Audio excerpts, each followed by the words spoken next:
Welcome to This Week in Coworking, where industry leaders get succinct, actionable insights. Here are your hosts, Hector and Mike LaRosa. Hey everybody, and welcome back to the This Week in Coworking podcast. This week we have a pretty packed newsletter, and in this week's episode we're going to dig into the nichefication of co-working spaces, some cross-border hiring tips, whether we need more standardization around the tech stack, and some of the top challenges that 200 co-working space operators shared in a recent survey. Before we do that though, Mike, how are you? I'm doing great. I really enjoyed this week's recap.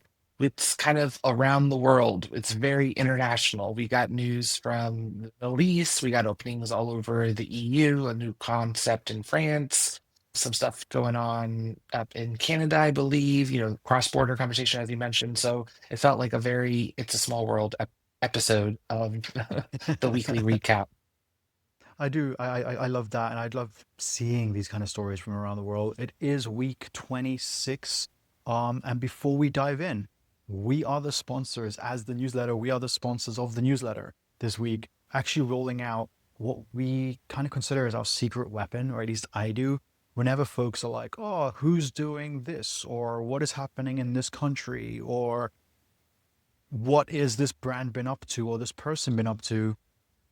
I don't store that in my head. I use TWIC Explore to kind of go there, do a quick search, and then I look like I know everything about everything. And now what we've done is we've rolled out this tool for everyone on kind of patron status. So if you have a patron status account with us, you can now search and connect the dots between 4,000 plus links that we've kind of summarized and put together on the newsletter, and use that to be the smartest person in every room. So if you are listening to this or you are reading the newsletter, go over, check that out. Your first 5 results are always free. If you want to see the full depth, you do have to upgrade to patron status. So definitely check that out and unlock some of the secret superpowers that we use on a day-to-day basis. So diving right into the news today, we saw, I think it was 5 or 6 different stories all about nichefication. We saw this across the board from the UK all the way through to, I think, Germany. Mike, which one caught your attention first?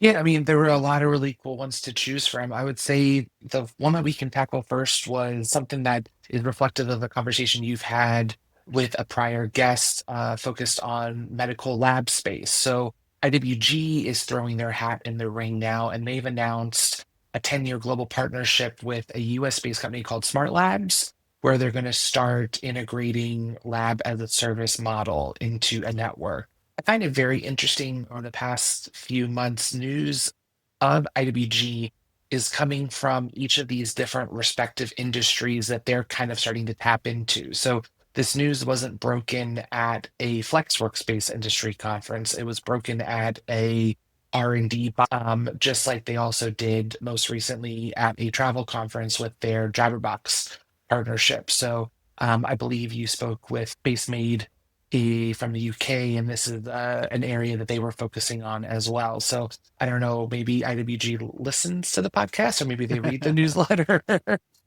All in all, it's a cool concept, and it's nice to see that it's got validation, and the market will take it from there and grow it.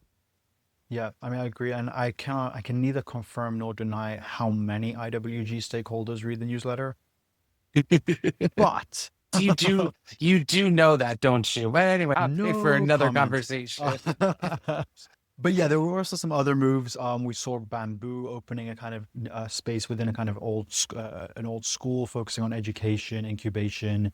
We also saw Ampersand launching another one of their kind of creative focused spaces.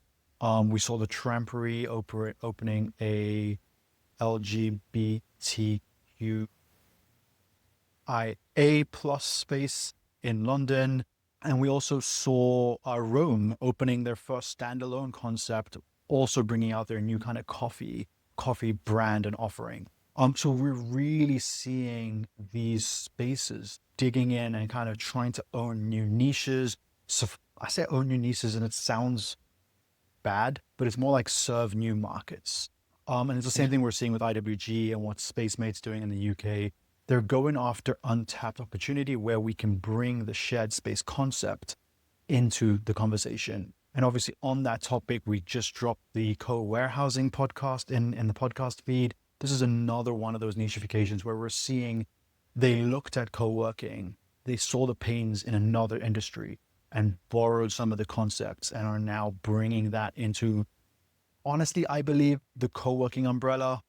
People will disagree because that is the world of co-working, but I think all of this falls under that same umbrella. And it's really interesting to see these niches being built all around the world, serving new communities, making co-working more accessible, and kind of bringing more attention and money into the industry. Yep. And I think out of all of the ones that we covered this week, the Ampersand Studios was, I think, one that kind of best showcased or proved that if you build these amenities, these other businesses will come. So it's not a coincidence that they're in the same building as CAA's like Nashville HQ. Like it's a no-brainer there than to have rentable fractional space recording studios right next to where all the major agents are for talent. It shows that, these different buildings can then be positioned for either industry hubs, kind of like what Space Maid was doing from that fashion district. But yeah, it was really cool. It was neat to see from all over the globe. It's the same trend, and it's all Yep. kind of like heading in this one direction. So from international news and niche, there was one last really cool story. Not so much niche, but this is a partnership that actually reminded me first of a story I read in the Netherlands that they would do like a volunteer programming where Mhm. they would pair elderly with those that are teenagers. But this is at Ford. This is actually bringing co-working to nursing homes. This really caught my eye, Hector. What stood out to you?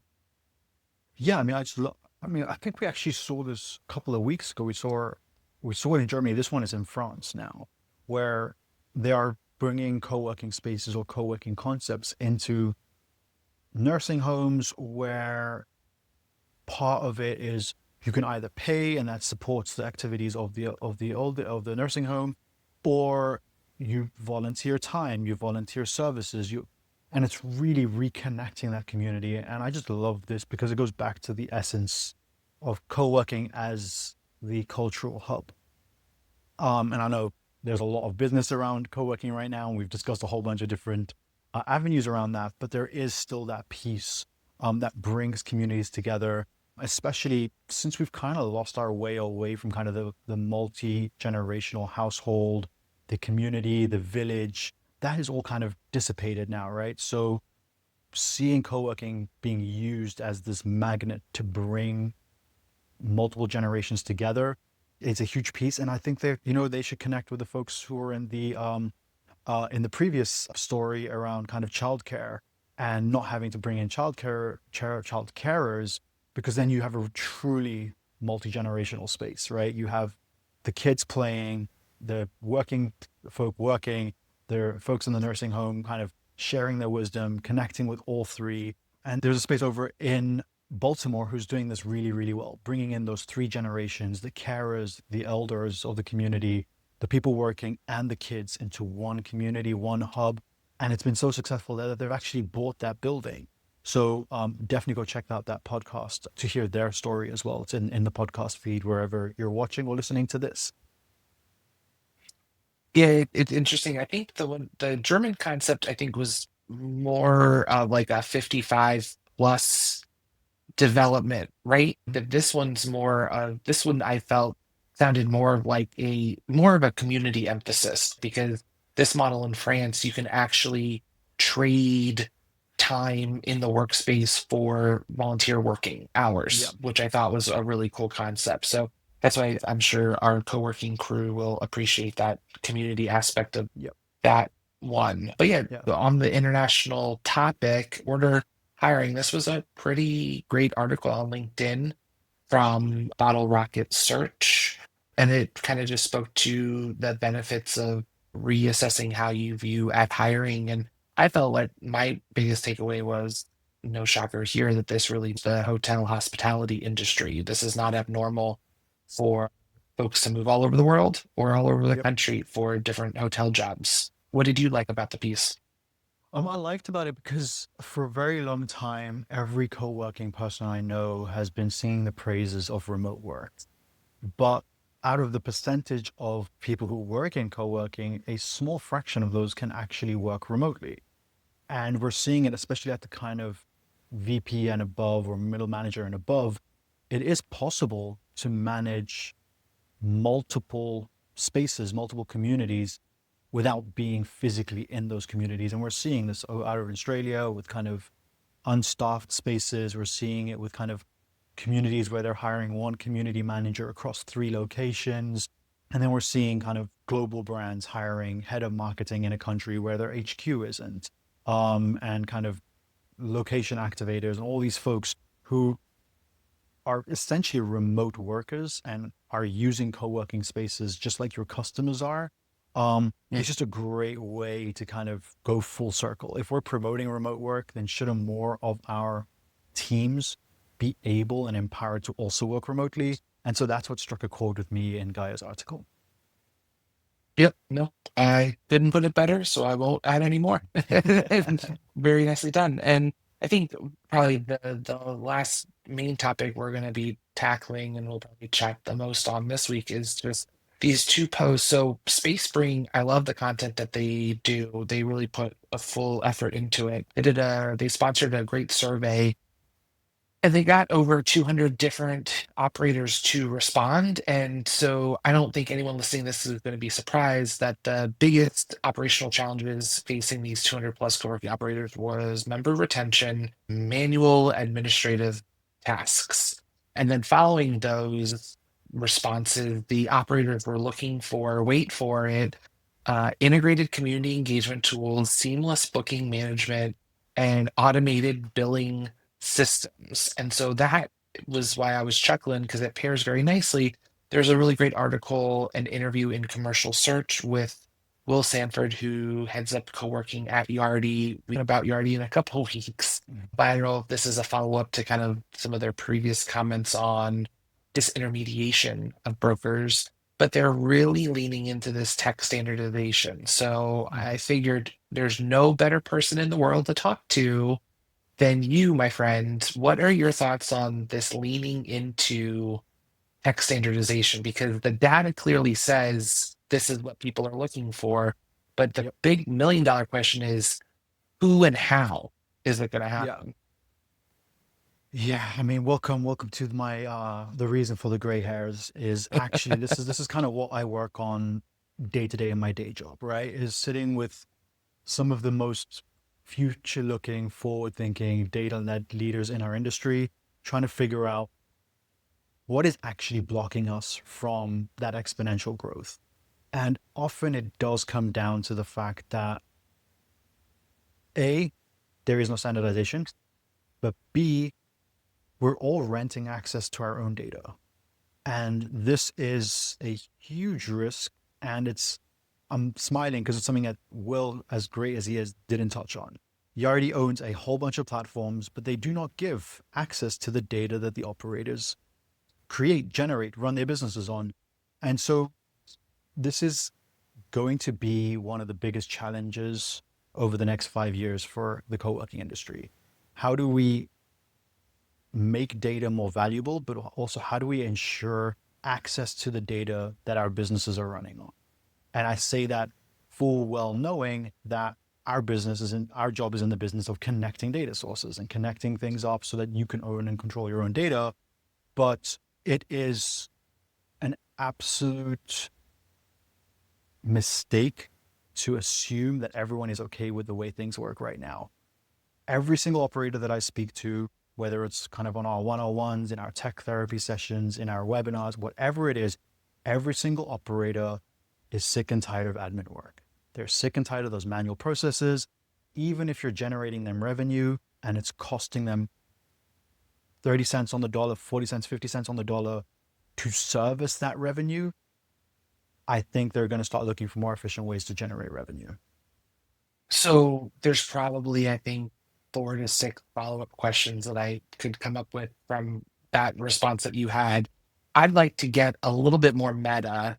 for the weekly recap. Maybe Yep. I need to interview you on a separate interview podcast Let's do it. episode. But I'd like not to ruffle feathers, but on a more meta viewpoint. So I agree with everything that you said. Yes, we need to be able to leverage technology to help kind of go through these pain points. But other industries have some form of tech standardization. And I'm reference my favorite again, travel, right? So there's like a Yep. standardized ticketing between different airlines, and some of them have Yep. deeper relationships, but at the end of the day, there's like a core base of like coding language per se. Yep. The same can kind of be said for hotels.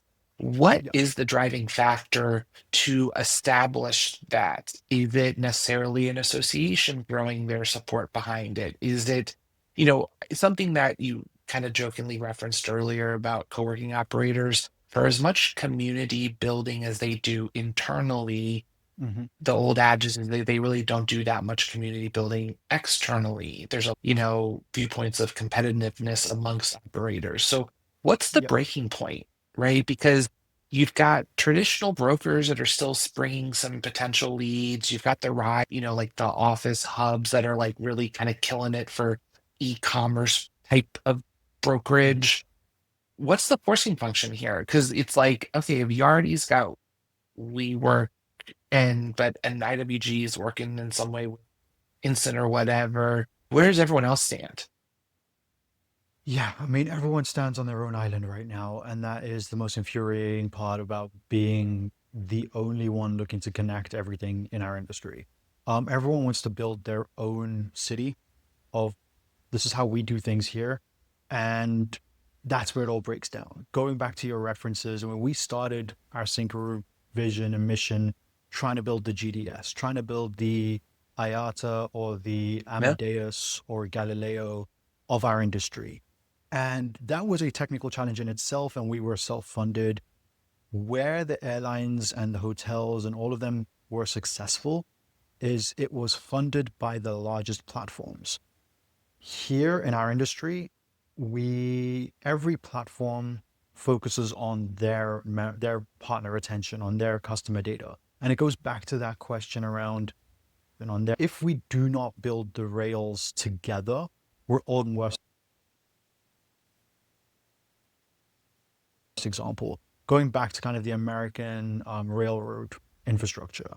For a very long time, every railroad in service was built by a separate company. It was built by a railroads that were to different specifications, different sizes.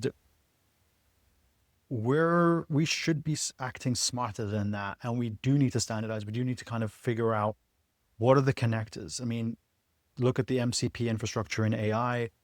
There are ways for systems to talk to each other, and I think we're either going to have to build the rails together, or there's going to be overlays that translate systems between different languages, and that's the way it's going right now. I don't think it's the right way to go. I think that we desperately need standardization. We need a free, well, not free, but an independent rails, just like we have the banking rails with Plaid and Stripe. We need something that everybody can use, everyone can speak to, and it connects to everyone else. And of course, that is my biased example because that is our mission. But if it's not us, someone needs to do this. It needs to exist. And that is the number one thing that is holding all of our tech back. And I wrote a blog post about this in 2021 saying that it is what is holding our industry back. It is creating a kind of reverse pool. As we move forward, this non-standardization is pulling us all back. Yeah, it is wild to see that's the ripple effect that it can have. That one shift and then the ripple or domino to help you tackle all of these other things. So I know it's been fascinating. I had a really great conversation this week, and for the first time, I kind of stepped back and understood the difference between developing and selling a product that is AI to using AI to run your product. And so I know a lot of platforms out there, and I'm amazed by all the developments and the advances that they're making. are focused on more of the how to sell those AI. And it would be interesting to see what these platforms are trying to figure out on how to make AI work better inside the platform, and whether it be unrolling LLMs in their own data. That kind of you said was not having access or renting out your data, or however you phrased it. That really is powerful. Yeah, it's kind of wild and crazy. Maybe someone will come in and get some standardization going, but I don't know. You think it might be already, but then you think again, maybe not. Yep. I mean, there's a lot of like factions being built now, and my call to arms for all of them is let's speak. Let's all work on this together, create a standard that we can all then integrate with. We believe ours is pretty good. I'm sure they believe theirs is pretty good. All together, I think we can build the data infrastructure that we need to get and enable the products and models of the future. We've all discussed this on the podcast many, many times. How co-working looks now and feels and how people interact with it is not what it's going to look like in 5 years. And if we do not fix the rails now, someone will come in and build it for us. And then we're going to have to adapt to another industry standards. But I'm going to get off my soapbox right now, and I'm going to go quickly jump back to just 2 congratulations from the newsletter this week. We saw that Gravitate Coworking and Workbox both celebrated huge milestones this year, or this week, with Gravitate's location in Midtown turning 5 and Workbox turning 6. Huge congrats to both their teams. I know that those teams are working really, really hard to build communities, build impact, and support their members. But we're going to be back again next week, right, Mike? With another recap here in wherever you're listening to this. So definitely hit that subscribe, hit that little button, do what you got to do, and follow along for next week's episode. Yep, God willing and the creek don't rise. I think we'll still be publishing, even though it is 4th of July. So that just dawned on me right now. Interesting. So we might have to schedule a bit earlier then. Yep. Already making that note in my right. head for next week's schedule. All right, Well Hector, talk to you then. Take care. Bye.